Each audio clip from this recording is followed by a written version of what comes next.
Want to save photos that you capture or edit and post on Instagram to your phone's camera roll, but not sure how? We're here to help.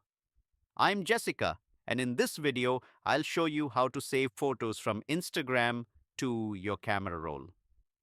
Now, let's get started. To automatically save photos you post to Instagram, open the Instagram app and go to your profile. Tap the menu icon in the top right corner. Scroll down and select Archiving and Downloading.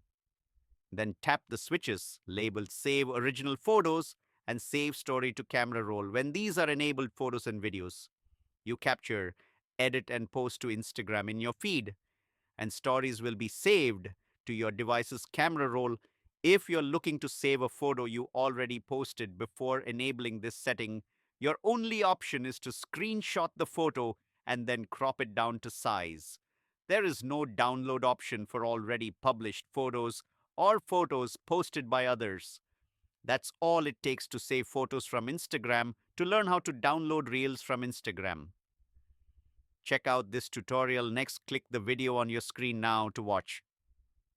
Thanks for watching.